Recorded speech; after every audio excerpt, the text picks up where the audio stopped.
and Lassie Hallström's The 100-Foot Journey. And Shravani Gupta, on my right, she played, if you remember, you will remember, the spunky blind woman in Margarita with a Straw, co-starring Kalki Koechlin. And she now has roles in highly anticipated films, including Manish Sharma's Fan, which has, of course, Shah Rukh Khan, Anurag Basu's Jaga Jasoos with Ranbir Kapoor and Katrina Kaif, and Bar Bar Dekho by Nitya Mehra with hottie Siddharth Malhotra and Katrina Kaif. Another round of applause for all of them. I'd like to start off, I don't know if you want me to very briefly describe in just a line some of the very key roles for all of those in the audience who haven't seen all of the films. Margarita with a Straw is about the very lively empowerment of a woman with cerebral palsy, played by Kalki Koechlin, and Shravani plays her friend and her lover. Vicky Kaushal, which was in Masan, it's really about small town India breaking free somehow out of the constraints of tradition, and he and Shweta, of course, play a love story between a lower caste boy and an upper caste woman. And Shashank in Titli has such a brutal role, it's very hard to describe it, about a very low middle class family in Delhi, which really has a criminal career and is very brutalizing both physically and emotionally. Can I start with a round robin question asking, all of you have selected very risky and unconventional roles at a very early stage in your career, some of you in your first roles. What made you take these risks and what has been the payoff so far? Well, thank you. It's lovely being here. Thank you, Meenakshi. First of all, I'd like to say I don't have this voice generally. But it suits the motion of the day, so I guess. When we are starting out, I mean, I went to film school in Pune, FTII, and honestly, when I was in film school, I thought I'll come to Bombay, obviously, but nobody's going to really give me work as an actor, so I'll have to assist, and be a assistant to directors and, work as an AD. But I got my first film in the first month of being in Bombay, so I guess there are enough people making films. But coming back to your question, when you're starting out, you don't really have a lot of choice. There are not people standing at every nook and corner wanting to give you parts that you like. As an actress, there's anyway a dearth of good parts being written, which again, sort of limits your options. When I was told about Margarita with a Straw, and the first time I got narration, I fell off my chair because I hadn't imagined somebody in the country would like to, write and see and make a film like this about two disabled women who fall in love with each other. I mean, you must be on crack. But again, the moment I heard about the script, and I remember speaking to Shweta around that time, and it was such a brilliant part. That I had to get the part, and they auditioned me for a month. They made me do the whole script over and over again till they were very, very sure. And a lot of other actresses who were established in the country were offered the part. Every dusky actress in the country and in India and Pakistan had auditioned for the part. I thanked every single person who said no to the part. Because, for both Kalki and me, there were author-back roles, and I'm sure that, it's not every day that you come across such well-written parts to play. And I was told that your career is not really going to take off after this film, because, your first big film, you're playing a lesbian who's blind. But I was like, it's exciting, and I get to romance a really hot woman. So I think it's full paisa vasool for me.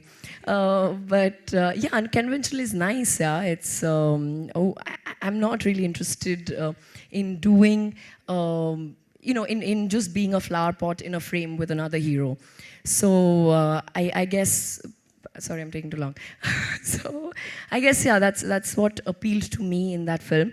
And And I kept saying that maybe people won't cast me and would typecast, this everybody sort of asks you, do you fear getting typecast?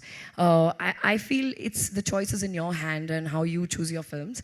And right now, as you said, I am doing some full-on commercial films. So I think it didn't really affect my, it's probably too early to say, but after Margarita, nothing's really, it's not changed so much, yeah. I think it's a good sign that the industry is open and not typecasting. Vicky, would you like to share? Good afternoon, everyone. First of all, thank you, Vicky Frames. Thank you, Meenakshi, for having us here. I would kind of second what Shayoni just said. It wasn't that we selected these films, or I selected Masan, and I had like 10 other films, and I was like, no, Masan is the film that I want to do. It wasn't that way because similarly, like my journey started in 2009. I was a graduate in electronics and telecommunications engineer. I wanted to be an actor, and the first thing I did was I assisted Arora on Gangs of Wasipur, and after that I started doing theater and everything. You start giving auditions, and you're just on the lookout for that window of opportunity that you want to showcase your talent. And Masan just happened because I remember me and Neeraj were going to Pune in the same car, and he just showed me like a 5-minute trailer promo of Masan that he had made, and he had Rajkumar Rao that time in his head for that part. And I looked at it and I was like, damn interesting, a very good, way to go, buddy, and all of that. And three days later, I got a call from Mukesh Chavda, casting director, and he says, I want to test you for a part in this film. And I was like, okay. And I go there and he says, it's for the lead. And I was like, oh, it was him. And he's like, no, there are date problems and everything. And I was like, okay, cool. And I give the audition, I do 2 scenes from the film, and I get selected in a week's time. And this was 1 month before Masan started. So it just happened very organically, and I feel really blessed that it happened. And none of us who were part of Masan really imagined what all happened with the film after that, and what all happened with everyone involved in the film.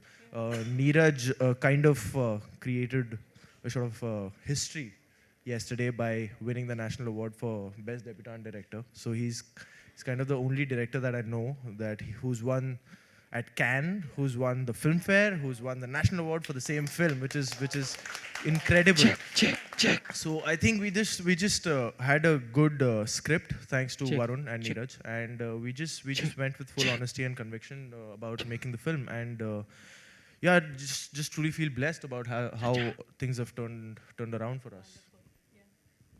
Shashank? Thank you, Vicky, for having us here. It's my first Vicky. I'm excited. Thank you, Meenakshi. I don't know, this is something I can't articulate very well. Like Shawni said, I didn't choose. I really needed a job when Titli came. So I didn't choose.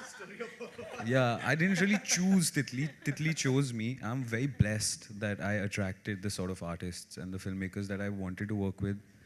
And on unconventional films, I particularly don't really differentiate between conventional and unconventional, as long as the story is something that interests me or gauges me, and the artist is making a film because he wants to make a film rather than earning lots of money, which is also the end game. We all want to earn through our craft, and we want to earn through our work. But as long as the starting point of something is the intention is pure, or the intention is just to tell a story, I'm attracted to it. And I've been blessed that I've just attracted these sort of filmmakers, and I'm so happy that this year and last year we have such amazing films, we have such amazing artists. I'm sitting with some of them, so excited. It's just a blessing to be a part of this. So I'm not going to repeat what they said because we already know that.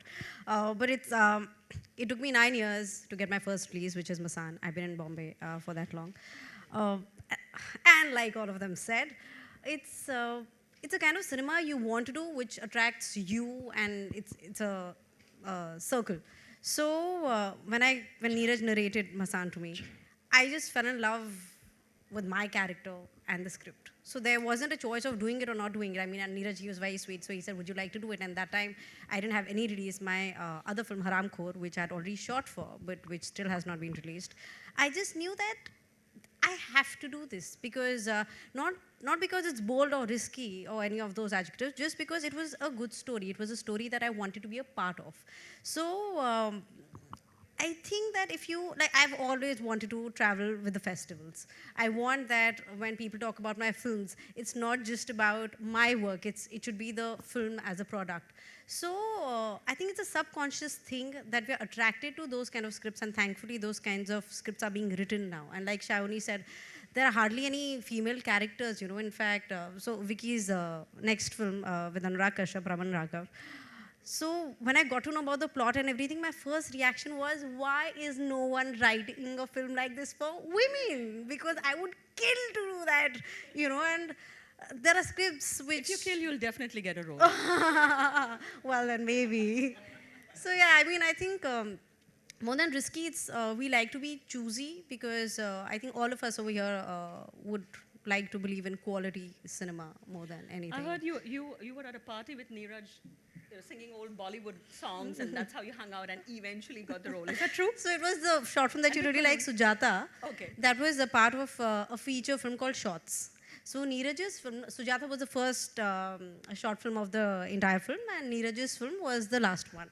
So, and I remember I was wearing a sari that day, and Neeraj, he's a fabulous dancer. So he was dancing and I was dancing, and both are the so-called indie people, you know. And then thankfully I did Sujata, and thankfully that party happened, and thankfully I danced. So then I became Neeraj's Shalu. Now you know what it gotta do. I'd like to ask another quick round-robin question about what was the way that you prepared for the role? I mean, in your case, it's like a really challenging. A woman, blind, Bangladeshi, and lesbian. It's like a quadruple challenges, I would say. How did you prepare, and what to you was the most difficult scene in the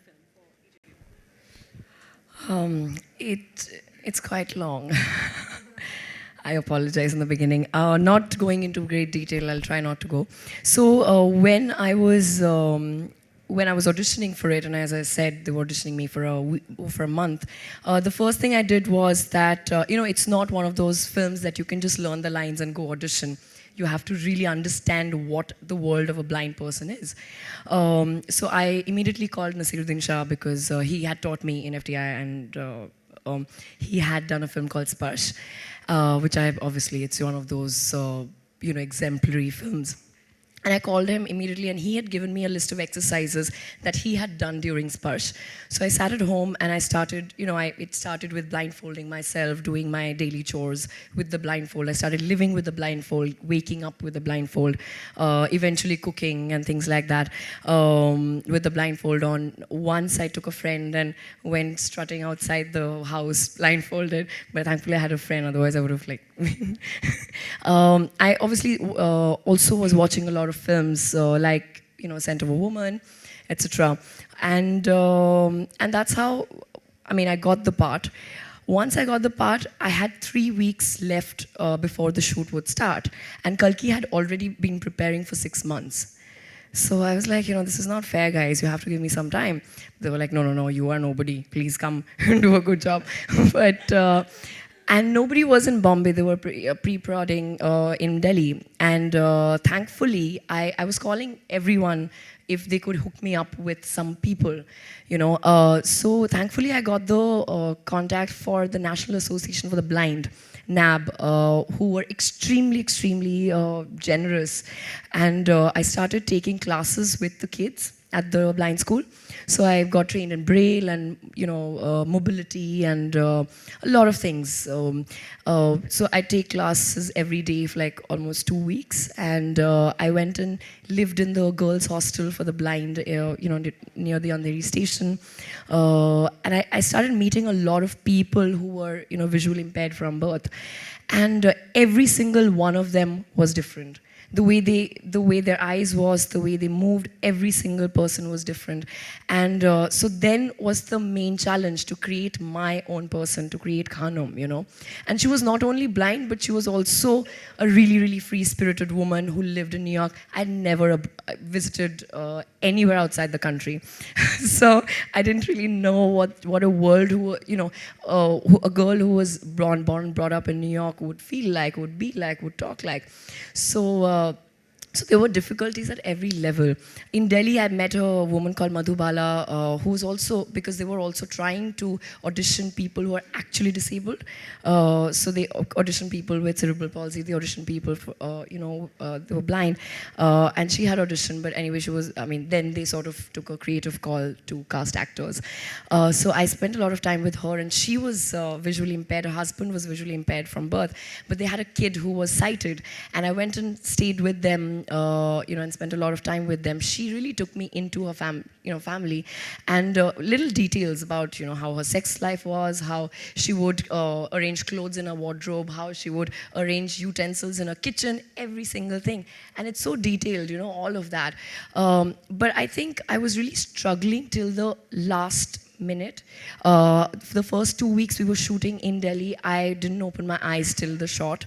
So some people in the crew really thought I was blind, and some of the ADs found out later and wanted to push me off the first floor because they're like, we've been taking care of you, thinking you were blind, bastard, what are you doing? So actually one of the spot dadas, till we packed up in Delhi, actually thought I couldn't see.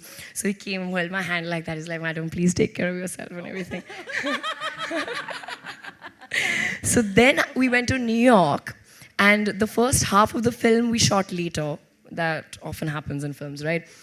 And once I went to New York and started, I felt how it was. I actually realized how Khanum would be and her spirit. And suddenly I was like, oh my God, I was doing everything wrong till now. So I think, when I see the film, the second half of my performance is much weaker than the first half of my performance. So those things happen, right? So we also did a lot of intimacy workshop. We worked with Adil Hussain, who workshopped with me and Kalki together. We worked with someone called Monsoon, who's a therapist in New York. And we did really great, as far as the intimacy was concerned. But we felt like two sisters trying to be like, who are really fond of each other. But Shirley was like, listen, you have to be like sexually compatible. And we are both awfully straight. And yeah, for the film. And we were both like, no, it's not happening. But, eventually we got okay with each other. So yeah, I guess that's the preparation. But I'm still preparing for the role, I think. Are you guys up for an intimacy workshop? Vicky, would you tell us what was your most challenging scene and your prep for Hassan? So I belong to a very Punjabi family, born and brought up in Bombay.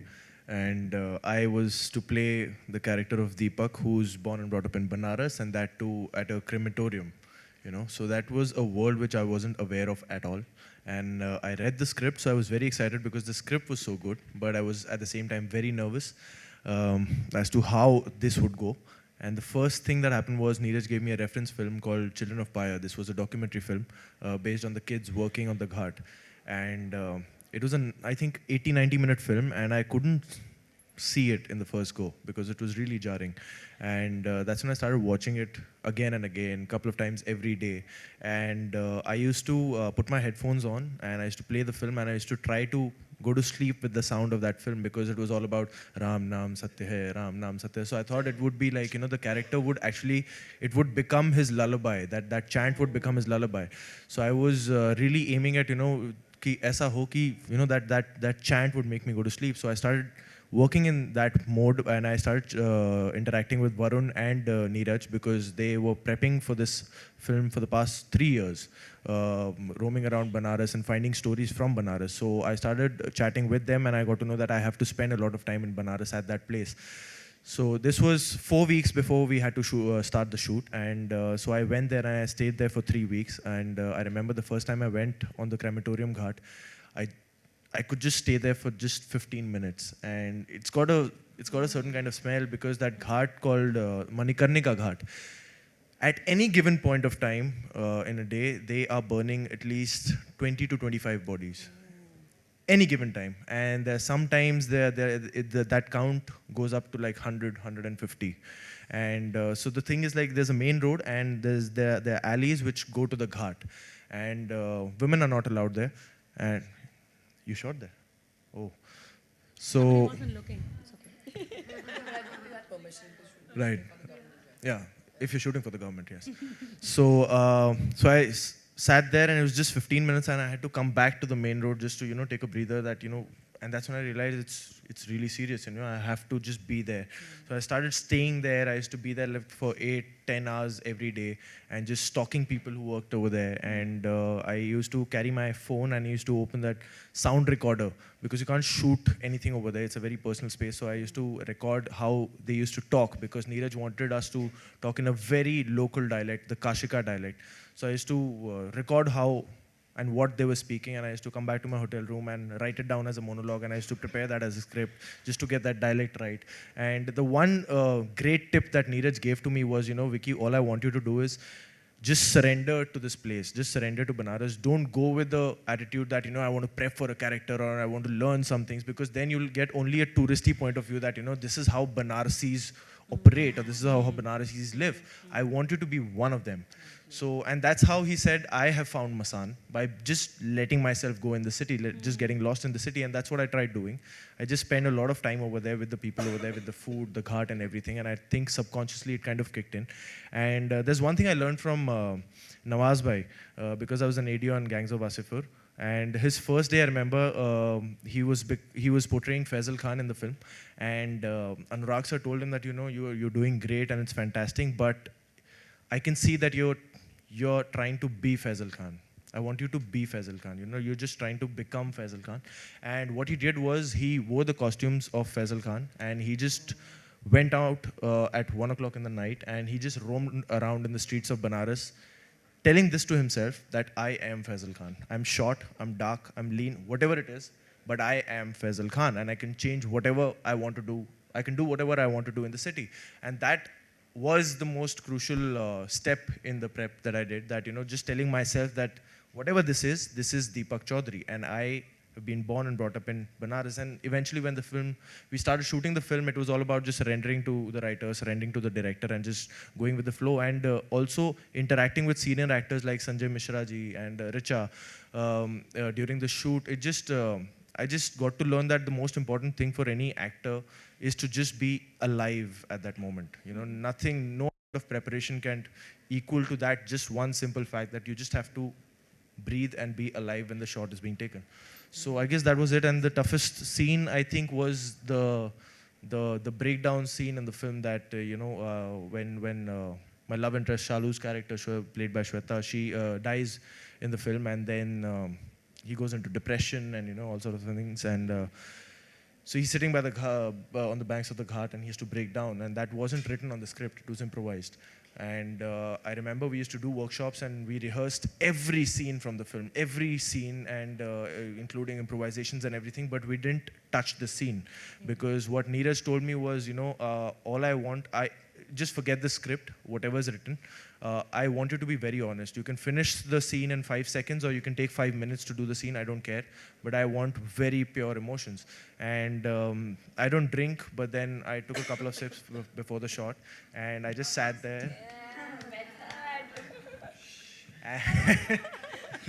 And so we had planned something, because during the workshop what we used to do was, whenever we tried getting the scene right, all we used to do was discuss loss in our personal lives. Neeraj, Avinash, the DOP, Varun, the writer, me, and we just used to discuss loss and how that made us feel. And we just discussed that, and I told Neeraj, whenever we are shooting that scene, we'll just sit for 10 minutes before we are about to take, and we'll just have this session again. And I just sat there, and Neeraj came and he's like, do you want to talk? And I was like, no, let's start shooting. And it just happened, and I gave the lines, and what happened was, I don't know how many of you have seen the film, but the train goes passing in the background, and that wasn't planned. It just happened. Oh. And that just made me say, Tu Kisi Rail Se Guzarti, because that was her favorite poem, Shalu's favorite poem. And that made me say 5 more lines that she used to, tell me and say to me, and that made me cry, and that just happened. And so that was kind of tough, and but it was, I think, the most enriching scene also, because it was the first time as an actor I felt empty and filled at the same time. Oh, that's beautifully put. That's very beautiful. Very beautiful. Shashank, you're so horribly criminal.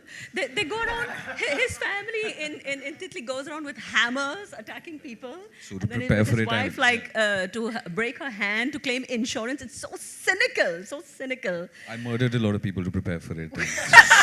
Stole a lot of cars, did a lot of drugs. No. I am from Delhi. Titli is from Delhi, but for me, he was so alien to me because I realized that I don't know how 90% of my country lives. And it just sort of struck me that we just don't know. As upper middle class people, as middle class people, we don't know how our country lives, and we are barely Indian. We don't deserve to call ourselves Indian because we don't live in a similar environment and we don't have similar sentiments, and we are not sympathetic to how our own countrymen are. And I realized that for me to be able to play him, I'll have to live in this area where he's from, and not only observe, of course, body language and their lifestyle, also try and understand this need to escape from a slum, which I don't know. I'm blessed to be part of a family which fed me since I'm a child, and I've had a house, and here we are in a 5-star hotel discussing cinema. So clearly I don't know what it feels like to be hungry for 20 years or to be hit for 20 years. Thankfully, my director, he is closer to this world. So for research, I would sit with him. I would go to the slums in Delhi. It's a place called Sangam Vihar. There's 12 lakh people there. There's 120 police officers to protect them. They have no electricity. They don't get water. Right next to you is a place called Sainik Farms, which is one of the poshest localities in our country. And right behind there is one of the poorest slums. So the more I stayed in this slum, the more I realized कि मैं गाड़ी क्यों नहीं चुराऊंगा, कि मैं murder क्यों नहीं करूंगा, because I don't have anything. I work for everything. I work my ass off. I'm a student who's studying for an IS exam in a slum, and there's a guy who's in a Pajero next to me who's probably not earning. So there's, it gives rise to this angst. So it was a mixture of research. It was a mixture of living in the slum. I'm a geeky actor, so I break down things into body language, into speech, into environment. And so I broke it down into that, and I worked towards it separately. Apart from that, I would say a brilliant casting workshop director, Atul Mongia, who is just brilliant, and he's one of the forces in Indian cinema who's responsible for, I think, a lot of organic performances coming out of our films, is this man, Atul Mongia. So that's how I approached it. The tough scene for me, the whole film was very tough. I was crying. Kannu made life hell for me.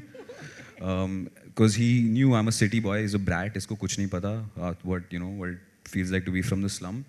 So it was just a very scary, daunting experience. There's one scene in the movie where I throw up, where I'm puking.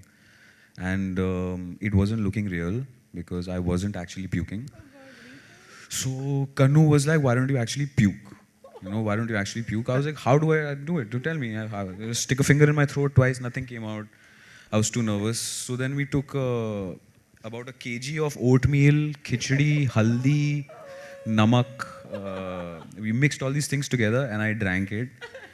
And after that, we took highly condensed salt water, like about 250 grams of salt in about 500 ml of water, and I drank it.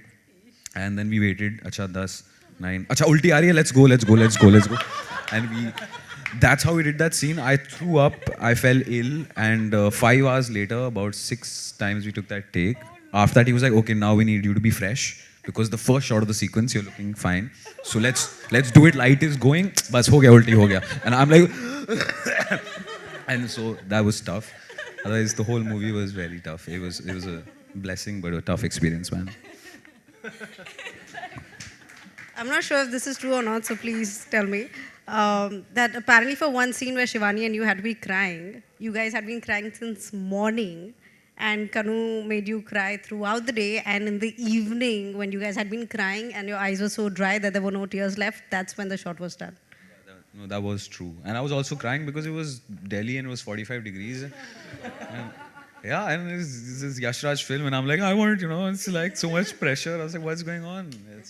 What about hammering her hand? I just find that, of many horribly graphic things, just talking about, No, that comes easily to Indian men. We're patriarchal assholes, so we know how to, hit our women right.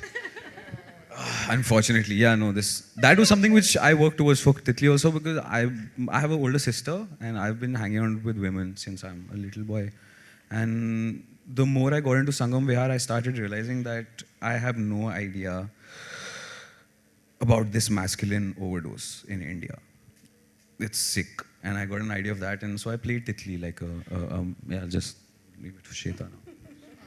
You know, these characters enrich us so much as people, and Neeraj has said this. He said that you guys are so lucky that you've lived the life of Deepak, Shalu. I think which is also why we choose the kind of roles we do. So,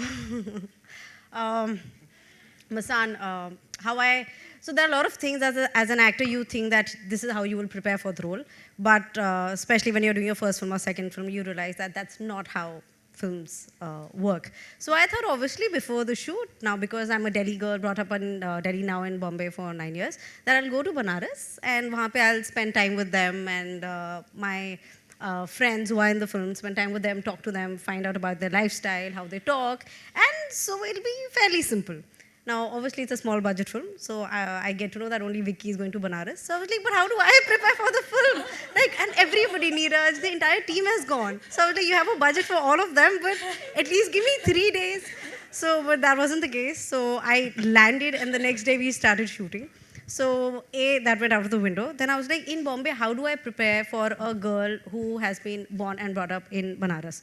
So, because we talk in English, we listen to English songs, the kind of movies that we see. So, Neeraj had given us, all the actors, a set of films. So, my films included Nadia Ke Us Par, which was very difficult to watch. And then he said he wanted, Jo Jeeta Hai Wahi Sikandar, usme jo bhabhi ka jo role tha, he said, that's your reference. And I was like, what? I said, okay, fine. So I'll try doing justice to it. Also, I remember the first reading we had at Phantom. Now, again, as a city girl, you know, we don't read in Hindi that much. So our first reading, I didn't even know how to pronounce Bashir Badr. So I remember Richa was correcting him and Shairi Vairi thi.